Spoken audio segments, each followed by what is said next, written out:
ఈ నెల 14వ తేదీ అంటే అక్టోబర్ 14వ తేదీ 2023 శనివారం రోజు మహాలయ అమావాస్య.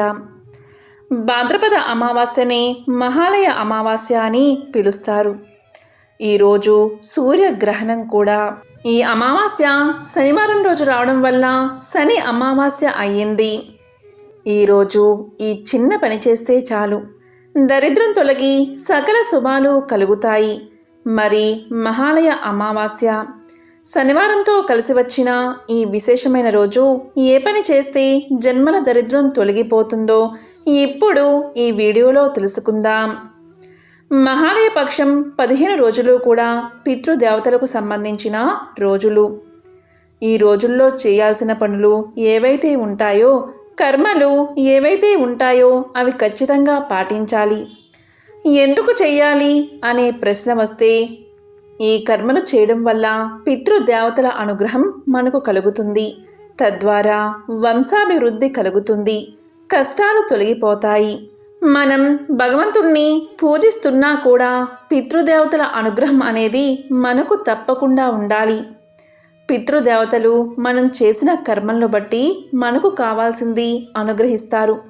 మీకు సంతానం లేకపోతే సంతానాన్ని ప్రసాదిస్తారు, డబ్బు లేకపోతే డబ్బు ఇస్తారు. ఇలా అనేక సమస్యల్ని వాళ్ళు తొలగిస్తారు.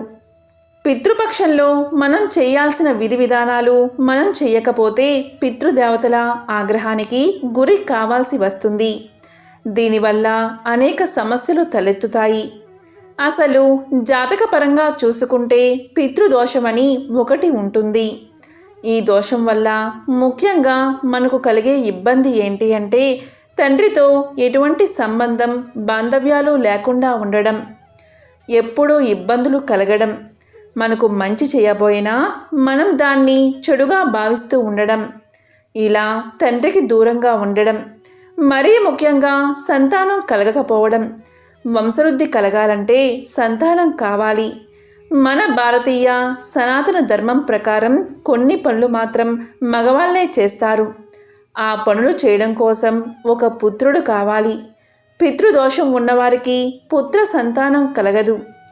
ఇలా సంతానం కలగడంలో అనేక ఇబ్బందులు ఉంటాయి. పుత్రుడు పున్నామ నరకం నుంచి రక్షిస్తాడు అని మన పెద్దలు చెప్తూ ఉంటారు. పితృదోషం ఉంటే మీ వంశం అభివృద్ధి ఉండదు. ఆటంకాలు ఎల్లప్పుడూ మీకు కలుగుతాయి. ఎంత కష్టపడినా ధనం అనేది మీకు కనబడదు. అవమానాలు, నిందలు, ఉద్యోగంలో ఎదుగుదల లేకపోవడం, దేంట్లో అడుగుపెట్టినా ఆటంకాలు ఎదురవడం, ఇవన్నీ కూడా పితృదోషాలను సూచిస్తాయి. అంటే మన పూర్వీకులు మనల్ని ఏదో ఒక రకంగా ఏదో ఒక లోటు మనకు కలిగించడం వల్లే ఇలా జరుగుతుంది. ఆర్థికపరమైన ఇబ్బందులు, శారీరకపరమైన ఇబ్బందులు, ఎప్పుడూ ఏదో ఒక అనారోగ్యం, దీనివల్లే మనకు ఎదుగుదల ఉండదు. ఇవన్నీ పితృదోషాలుగా మనం గుర్తించాలి. పితృదోషాలు ఉంటే ఏం చెయ్యాలి అనే సందేహం మీకు కలగవచ్చు. దానికి సమాధానమే ఈ మహాలయ అమావాస్య. ఈ అమావాస్య శనివారం రోజు వచ్చింది. శనివారానికి అధిపతి శని భగవానుడు. ఈరోజు శని భగవానుని విశేషంగా పూజిస్తే శని బాధలు, శని పీడలు, నరదృష్టి, నరపీడలు తొలగిపోతాయి. శనికి నువ్వులు అంటే చాలా ఇష్టం. అలాగే పితృదేవతలకు కూడా నువ్వులు అంటే చాలా ఇష్టం. ఈరోజు తప్పనిసరిగా నువ్వులతోటి తర్పణాలు వదలాలి. దీనినే తిల తర్పణము అంటారు. తీవ్ర పితృదోషాలు ఉన్నవారు తిల తర్పణం చేయాలి. పితృదేవతల కోసం ఇలా చెయ్యాలి. ఇలా చేస్తే శని భగవానుడి అనుగ్రహం కూడా మీకు లభిస్తుంది. అలాగే ఈరోజు తప్పకుండా గోవుకు ఆహారాన్ని పెట్టాలి. ఈరోజు ఎవరైతే గోవుకు పచ్చగడ్డినైనా సరే ఆహారంగా పెడతారో అలాంటి వారికి పితృదేవతల ఆశీస్సులు కలుగుతాయి. ఇక ఈరోజు మీకు వీలైతే అన్నదానం చేయండి. అన్నదానం చేస్తే చాలు, ఎన్నో వేల రెట్ల పుణ్యఫలం కలుగుతుంది. ఇక ఈరోజు శక్తి ఉన్నవారు బంగారం లేదా వెండిని దానం చేయండి. పితృదేవతలకు చేయాల్సింది వెండి దానం. ఈరోజు వెండిని దానం చేయడం వల్ల ఎటువంటి ఆర్థికపరమైన ఇబ్బందులు ఉన్నా సరే అవి తొలగిపోతాయి. దానం చేయడానికి శక్తి లేనివారు బ్రాహ్మణుడికి స్వయంపాకమిచ్చి దక్షిణ తాంబూలాలు ఇస్తే కూడా మీ యొక్క పితృదోషాలు తొలగిపోతాయి. అదేవిధంగా ఈరోజు బ్రాహ్మణుడికి వస్త్రదానం చేస్తే కూడా చాలా మంచిది. ఈరోజు విశేషంగా కొన్ని దానాలు చేస్తే మనకు చాలా మంచి జరుగుతుంది. అందులో మొదటిది ఉప్పు, అలాగే ఇనుము, దీంతో పాటుగా నెయ్యి, వస్త్రం, బియ్యం. ఇవి కనుక ఎవరైతే దానం చేస్తారో వారికి అనేక రకాలుగా ఎన్ని పితృదోషాలు ఉన్నాయో అవన్నీ తొలగిపోతాయి. అసలు ప్రతి అమావాస్యకు పితృతర్పణం వదలాలని మన శాస్త్రాలు చెబుతున్నాయి. కానీ అందరూ దీన్ని పాటించరు.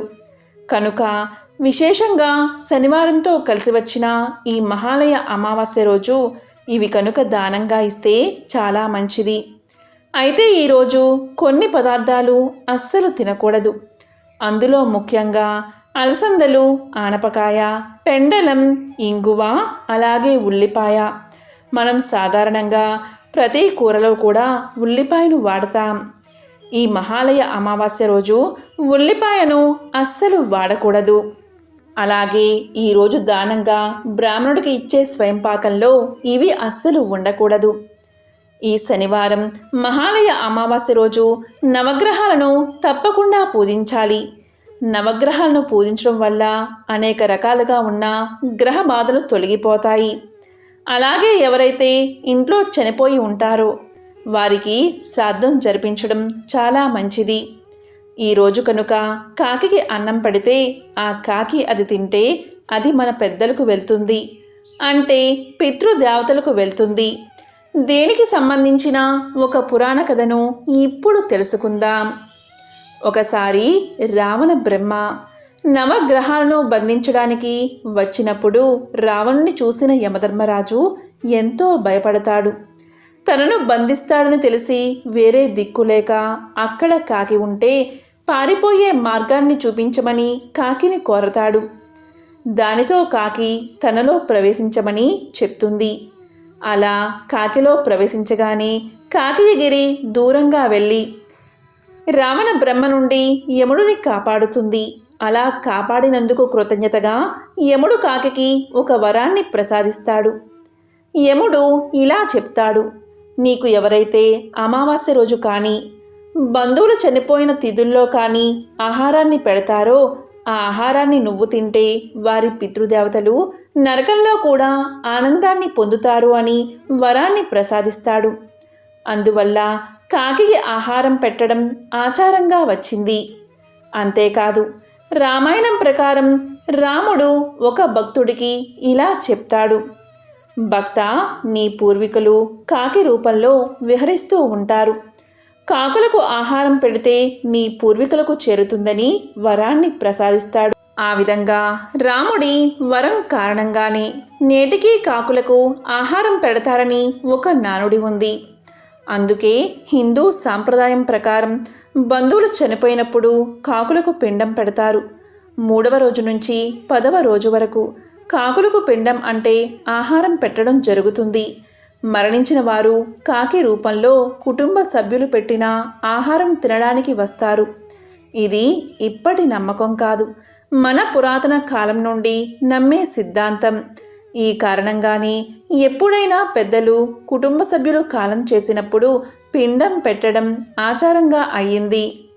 కర్మకాండలో భాగంగా కాకులకు అన్నం పెడతారు. దానిలో భాగంగానే ఆ ఆహారాన్ని కాకి తింటే తమ పెద్దలు సంతృప్తి చెందారు అని, ఒకవేళ ముట్టకపోతే తమ పెద్దలు అసంతృప్తిలో ఉన్నారని అనుకుంటూ ఉంటారు. కాకులు పితృదేవతలకు ఆహారాన్ని అందించే పవిత్ర జీవులు. పురాణం ప్రకారం చాలా కాలం ఈ కాకుల్లో ఒక కాకి సూర్యుడి గురించి ఘోర తపస్సు చేసింది. ఆ తపస్సుకు సంతోషించిన సూర్యుడు ప్రత్యక్షమయ్యాడు. వెంటనే కాకి సూర్యుణ్ణి పలు విధాలుగా స్తుతించింది. దాంతో సూర్యుడు ఇలా అడిగాడు, కాకులలో ఉత్తమమైన దానా, నీ తపస్సు నాకు ఎంతో ఆనందాన్ని కలిగించింది. నీ తపస్సుకు కారణమేమిటి అని అడిగాడు. దానికి కాకి ఇలా చెప్పింది, సూర్యదేవా, ఈ సృష్టిలో ప్రతి ప్రాణి ఒక్కొక్క వస్తువును ఒక్కొక్క జీవిని వాహనంగా చేసుకున్నారు. నేను భూలోకంలోని మలిన పదార్థాలు సేకరించే జాతిని. నాకు ఈ లోకంలో ఎంతో అవమానం జరుగుతుంది. అందరూ మనుషులు నన్ను తిడుతున్నారు. నా అరుపు కూడా వారికి ఎంతో అసహ్యంగా వినిపిస్తుంది. నన్ను దగ్గరకు కూడా రానివ్వడం లేదు. కాకా అని అసహ్యంగా అరుస్తుంది అని అంటున్నారు. నాకు మా జాతికి కూడా గుర్తింపు రావాలి.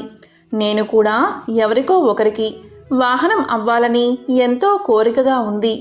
అనుగ్రహించండి ప్రభు అని వేడుకుంది. అప్పుడు సూర్యుడు కాకి చెప్పిందంతా విని ఇలా పలికాడు. ఓ ఉత్తమమైన కాకి, నీకు నేను 2 వరాలు ప్రసాదిస్తున్నాను. మొదటి వరం ఏంటి అంటే పితృదేవతలకు పెట్టే పిండం కేవలం కాకులు మాత్రమే తినాలి. కాకులు తింటేనే ఆ పిండం పితృదేవతలకు చేరుతుంది. ఇది మొదటిది.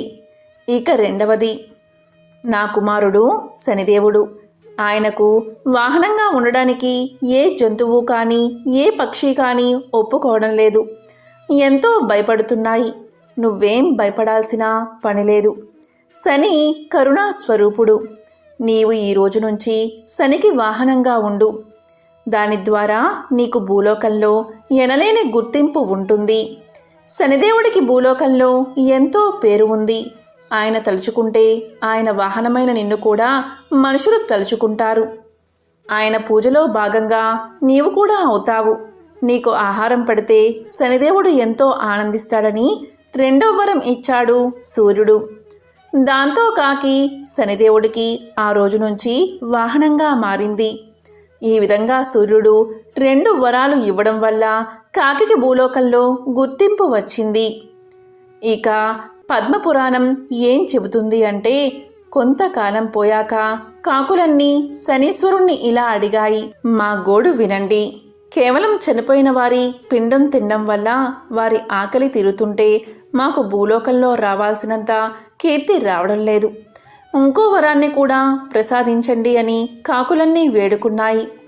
దానికి శని ఇలా పలికాడు.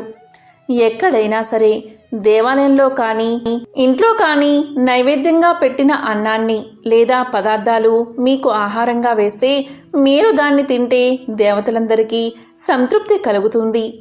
అలా పెట్టిన వారికి దేవతలు వరాలు ఇస్తారని చెప్పాడు శని. ఇక అప్పట్నుంచి కాకి కూడా దైవారాధనలో భాగమైంది. ఇంట్లో లేదా దేవాలయంలో దేవుడికి పెట్టిన నైవేద్యాన్ని కాకులకు భూలోకంలో పెట్టడాన్ని మొదలుపెట్టారు ప్రజలు. దాంతో ఆ కాకులకు ఈ భూలోకంలో ఎంతో కీర్తి వచ్చింది. దీంతో కాకులన్నీ ఎంతో సంతోషించాయి. కాబట్టి కాకికి ఆ సూర్య భగవానుడు అలాగే శనిదేవుడు ఇచ్చిన ఈ 3 వరాలు ఎంతో విశేషమైనవి. పితృదోషాలు అనేవి అనేకం ఉన్నాయి. 24 రకాల పితృదోషాలు ఉన్నాయి. ఆ పితృదోషాల ప్రభావం వల్ల ఉద్యోగం రాదు, వ్యాపారంలో నష్టాలు వస్తాయి, వివాహ సమస్యలు ఉంటాయి, దాంపత్యంలో గొడవలు, సంతాన సమస్యలు, ఇలా అనేక సమస్యలు ఉంటాయి. మానసిక, ఆర్థిక, శారీరక సమస్యలు తలెత్తుతాయి. ఇవన్నీ కూడా పితృదోషాల వల్లే వస్తాయి. ఇలా పితృదోషాలు 24 రకాలు. అసలు పితృదోషం ఎందుకు వస్తుంది అంటే, పితృకారక గ్రహం రవి. ఈ రవికి బద్ధసత్తువుగా ఉండే గ్రహం శని. కాబట్టి 12 స్థానాల్లో రవి ఎక్కడైనా ఉండని ఆ రవిని చూస్తూనే ఉంటాడు శని. అంటే శనికి 3 చూపులు ఉంటాయి. 3వ చూపు, 7వ చూపు, 10వ చూపు. 10వ చూపు అంటే ఎక్కువ ప్రభావం ఉంటుంది. 3వ చూపు అంటే తక్కువ ప్రభావం ఉంటుంది. 7వ చూపు అంటే సాధారణ ప్రభావం ఉంటుంది. అంటే రవిపైన శని లేదా రవితో శని కలవడం కానీ ఇలాంటివి ఉంటే పితృదోషాలు అవుతాయి. దీంతో పాటు ఛాయాగ్రహాలు అయిన రాహు, కేతువులు రవితో కలిస్తే ఏ స్థానంలో అయినా సరే పితృదోషాలు తగులుతాయి. ఇలా 24 రకాల పితృదోషాలు ఉన్నాయి. ఈ పితృదోష పరిహారానికి అనేక మార్గాలు ఉన్నాయి. సాధారణంగా శ్రాద్ధకర్మలు చేసేటప్పుడు పిండాన్ని కాకికి పెడతారు. ఎందుకంటే మరణించిన పితృదేవతలు తృప్తి చెందడానికి ఇలా పెడతారు. పితృదోషాలు పోవడానికి కాకికి ఈ విధంగా కాకుండా వేరే విధంగా పిండాన్ని పెట్టాలి. ఈ మహాలయ పక్షంలో మీ మరణించిన పెద్దలకు ఏమి ఇష్టమో అవి వండి ఒక ప్లేట్లో పెట్టి కాకికి పెట్టాలి. అంటే వారికి ఇష్టమైన 4 లేదా 5 రకాలు ప్లేట్లో పెట్టి గ్లాసు నీరు కూడా పెట్టాలి. ఇలా పెట్టిన వాటిని ఈ మహాలయ పక్షంలో కాకులు తిన్నాయంటే చాలు, పితృదేవతలకు ఆకలి దప్పికలు తీరినట్లే. పితృదేవతలు సంతోషంగా మిమ్మల్ని దీవించి వెళ్తారు. ఇలా కాకికి పెట్టే సందర్భంలో 3 సార్లు ఓం శనైశ్చరాయ నమః అని అనుకోండి. ఇలా చేస్తే చాలు, పితృదేవతల అనుగ్రహం మీకు లభిస్తుంది. అలాగే కాకికి ఉండ్రాలను పెడితే కూడా చాలా మంచిది. గణపతికి ఎంతో ప్రీతికరమైనవి ఉండ్రాళ్ళు. కాకికి ఉండ్రాలను పెట్టడం వల్ల పితృదేవతల అనుగ్రహం మీకు కలుగుతుంది. పితృదోషాలు తొలగిపోతాయి. కాబట్టి ఎంతో విశేషమైన ఈ మహాలయ అమావాస్య, శని అమావాస్య, సూర్యగ్రహణం కలిసిన ఈరోజు ఉల్లిపాయను అస్సలు తినకూడదు. ఈ మహాలయ పక్షం చివరి రోజున అంటే మహాలయ అమావాస్య రోజున పితృదేవతలకు తర్పణాలు నిర్వహించండి. వారి యొక్క ఆశీస్సులు పొందండి. అలాగే శనిదేవుడికి అభిషేకం చేస్తే చాలా మంచిది. ఓం నమః శివాయ. ఓం శనైశ్చరాయ నమః.